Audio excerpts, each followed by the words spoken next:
राधे राधे सभी प्यारे बच्चों को। उम्मीद है कि आप बहुत बढ़िया होंगे। 19 जनवरी 2024 के हरियाणा करंट अफेयर इस वीडियो में हम लोग पढ़ने वाले हैं। आइए सेशन की करते हैं शुरुआत। अगर आप लोगों ने अभी तक स्टार IQ यूट्यूब चैनल को सब्सक्राइब नहीं किया है तो कर लीजिएगा। अपने दोस्तों को भी शेयर जरूर करिएगा इस पर्टिकुलर यूट्यूब चैनल को। मेरे प्यारे दोस्तों, कल आपसे सवाल पूछा था, उसका सही जवाब क्या होगा। हरियाणा के किस जिले के सुनील जागलान को गणतंत्र दिवस के लिए अभी हाल ही में निमंत्रण मिला है। देखो, सुनील जागलान हरियाणा के कहाँ के रहने वाले, ये जींद जिले के रहने वाले। जींद जिले का बीबीपुर गांव है, यहाँ के ये रहने वाले हैं। इन्होंने 9 जून 2015 को सेल्फी विद डॉटर अभियान है वो स्टार्ट किया था, जो आज देश विदेश में खूब अच्छे तरीके से चर्चा उसकी हो रही है। अवनी अग्रवाल जो करनाल की हैं, वो इस सेल्फी विद डॉटर अभियान की ब्रांड एम्बेसडर है। ये भी याद रखना आप लोग। आज का पहला करंट अफेयर क्या है कि हाल ही में हरियाणा के अंदर जो पानी की उपलब्धता व मांग के अंतर को कम करने के लिए एक द्विवार्षिक जल संसाधन योजना है। एक्चुअली उस योजना से संबंधित जो है ना, अगर बात करें हम लोग, पेपर में जो सवाल आ सकता है वो ये है कि जल संसाधन योजना कब से कब तक लागू की हुई है। तो हरियाणा में वर्तमान में ये योजना चल रही है 2023 से 25 तक, 2 सालों की ये योजना है।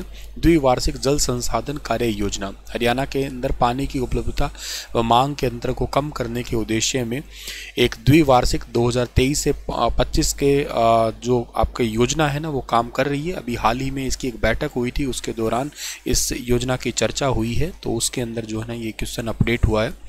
अच्छा देखो, सिंचाई से रिलेटेड पहला तो सवाल ये बन सकता है कि हरियाणा के अंदर सिंचाई विभाग का ऑफिस कहाँ पे है। तो हरियाणा के अंदर सिंचाई विभाग का ऑफिस का जो हेडक्वार्टर मतलब कहो तो वो हरियाणा के पंचकुला में है, ज़्यादातर खैर है ही तो पंचकुला के अंदर। अच्छा सर, इसके अलावा हरियाणा के अंदर अगर आप लोगों से पूछ लिया जाए कि हरियाणा के अंदर सबसे पहले ना ये सिंचाई के लिए नहरों का निर्माण किसने करवाया था, हरियाणा में सबसे पहले नहरों का निर्माण किसने करवाया था सिंचाई के लिए, तो वो करवाया था फिरोज शाह ने। ठीक है ना, वो करवाया था किसने, फिरोज शाह तुगलक के द्वारा। फिरोज शाह तुगलक के द्वारा जो ना सबसे पहले नहरों का निर्माण करवाया गया था।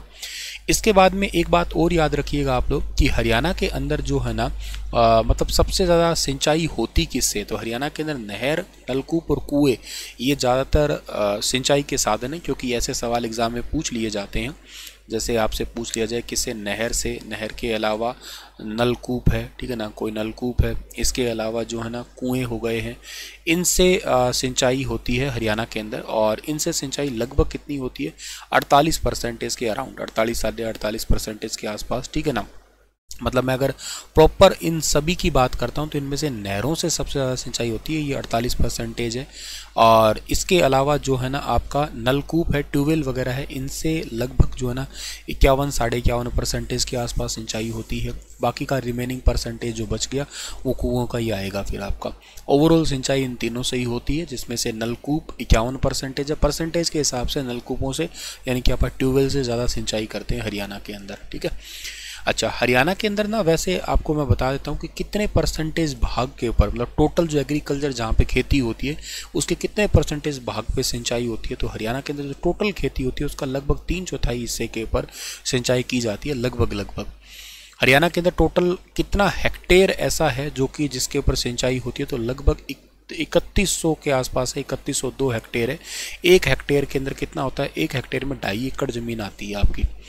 अच्छा, इसके बाद में जो है ना अगर मैं आपको कहूँ कि हरियाणा का जो सिंचाई विभाग का हेडक्वार्टर मैंने अभी वैसे बताया था आपको पंचकुला के अंदर है, पंचकुला के सेक्टर 5 में है। ओवरऑल सबसे ज़्यादा सिंचाई हरियाणा में किससे होती है, तो नलकूपों से होती है, याद रखना। नहर, नलकूप, कुएं तीनों से होती है टोटल में, पर टोटल में परसेंटेज नहरों का है 48 और नलकूपों का 51 है। पॉइंटों के हिसाब से थोड़ा बहुत ऊपर नीचे हो सकता है, पर राउंड फिगर मैंने आपको बता दिया है। ठीक है। अच्छा, इसके बाद में जो है ना अगर ये कहा जाए कि हरियाणा के अंदर जो है ना सबसे ज़्यादा इन्हीं ट्यूबवेल से सिंचाई होती कहाँ पे है वैसे, तो ये कैथल जिले के अंदर सबसे ज़्यादा सिंचाई होती है ट्यूबवेल से, नलकूपों से मतलब। और सबसे कम जो है ना आप लोग ये याद करना कि जो सिंचाई होती है ना आपकी, सबसे कम ट्यूबवेल से सिंचाई है ना वो कहाँ पे होती है, वो होती है पंचकुला के अंदर। पंचकुला के अंदर ट्यूबवेल से सिंचाई सबसे कम होती है और सबसे ज़्यादा जो होती है ना वो होती है कैथल के अंदर। अच्छा, सबसे ज़्यादा नहरों से सिंचाई हरियाणा में कहाँ होती है? तो सबसे ज़्यादा सिंचाई नहरों के अंदर होती है सिरसा जिले के अंदर, ठीक है ना। सिरसा जिले के अंदर होती है सबसे ज़्यादा। और सबसे कम कहाँ पे होती है आपकी? सबसे कम नहरों वाली सिंचाई है वो पंचकुला के अंदर ही होती है। तो पंचकुला में ओवरऑल वैसे सबसे कम सिंचाई के अंदर ही मान के चलिएगा आप लोग, ठीक है। सबसे कम सिंचाई पूरे हरियाणा में अगर पूछ लिया जाए तो कौन सा जिला है, तो वो आपका पंचकुला ही याद रखना है, ठीक है ना। लगभग 25 हेक्टेयर एरिया ही आता है आपका। अच्छा सर, वैसे ओवरऑल हरियाणा में सबसे ज़्यादा सिंचाई किस जिले में होती है? तो वो सिरसा जिला होगा फिर आपका। सिरसा लगभग 700 हेक्टेयर के आसपास है, 700 से कम है, 698 के आसपास है, ठीक है ना। 700 है लगभग, मोटे तौर पे याद करना हो राउंड फिगर में तो काम आएगा आपको ये, ठीक है। अच्छा, एक बात और याद रखिएगा आप लोग कि हरियाणा के अंदर ना सबसे पुरानी नहर है कौन सी? वैसे सबसे पुरानी नहर, तो हरियाणा के अंदर सबसे पुरानी नहर है, उसका नाम आपको याद होगा, पश्चिमी नहर है, ठीक है ना। पश्चिमी यमुना नहर, पश्चिमी यमुना नहर। पूर्वी भी कह सकते हो, हरियाणा से ही है वैसे तो निकाली हुई, पर आप हरियाणा के पर्सपेक्टिव तो पश्चिमी यमुना नहर है, यही याद रखना आप लोग, ठीक है। पश्चिमी यमुना नहर वैसे निकली कब थी याद है आप लोगों को? सबसे पहले कब निकाली गई थी? तो ये निकाली गई थी 1879 के अंदर। एक रैनी नाम के इंजीनियर्स थे, उनके द्वारा इसको तैयार किया गया था उस टाइम पे, ताजेवाला हेड से, ताजे वाली जगह से ही कह सकते हो आप लोग। अच्छा, एक नंबर पे सबसे बड़ी तो पश्चिमी यमुना नहर है। 2 नंबर पे सबसे बड़ी कौन सी है? 2 नंबर पे सबसे बड़ी है बाखड़ा, ठीक है ना, बाखड़ा नहर। इसके क्वेश्चन भी पेपर में पूछे जाते हैं। ये बाखड़ा बांध से निकाली गई है।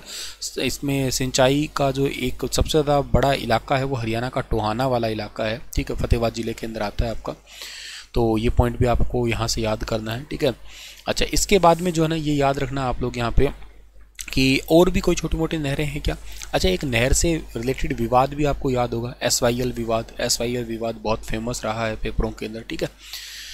चलिए थोड़ा और आगे जाते हैं। अगला हमारे पास में जो है ना एक जुई नहर याद हो रही है मुझे, इस जो आपकी ये है ना बाखड़ा नहर, इसी से जुई नहर निकाली गई है आपकी। भिवानी वाला इलाका जो है ना, इसमें सिंचाई की जाती है इस नहर से। बाखड़ा से तो वैसे लोहारू नहर भी निकाली गई है, ठीक है ना।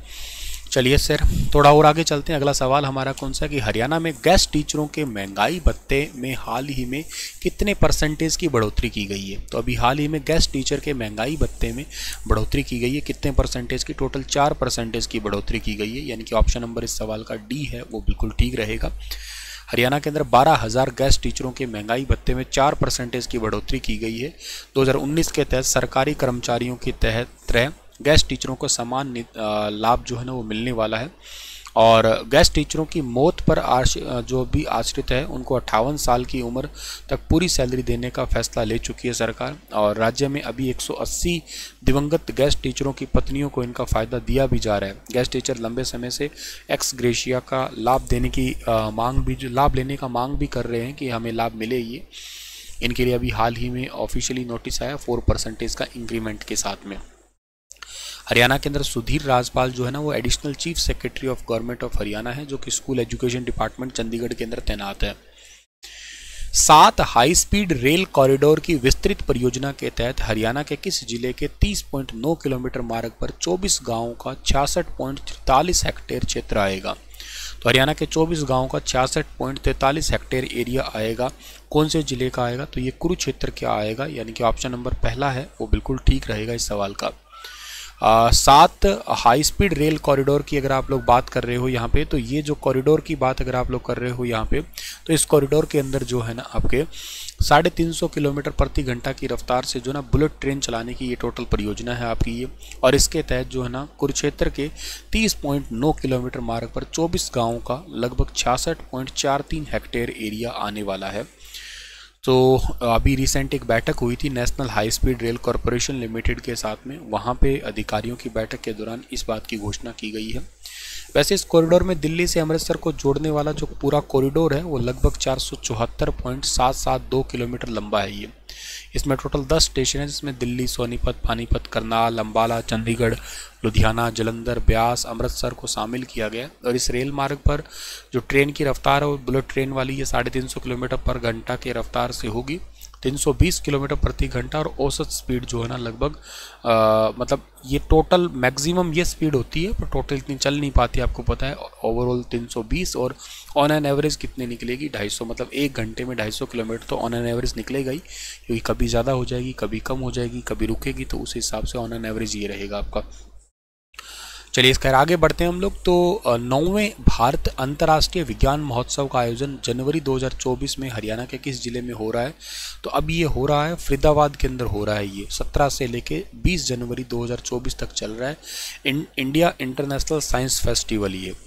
और इसके में 12,000 विद्यार्थी जो है ना वो हिस्सा लेने वाले हैं। लगभग 4 दिन तक ये चल रहा है आपका। और हरियाणा के अंदर 8वीं से 11वीं के हर एक जिले के 35 विद्यार्थी है इसके अंदर अपने साइंस मॉडल है वो दिखाएंगे। तो 9वां इंटरनेशनल साइंस फेस्टिवल हरियाणा के फरीदाबाद के अंदर।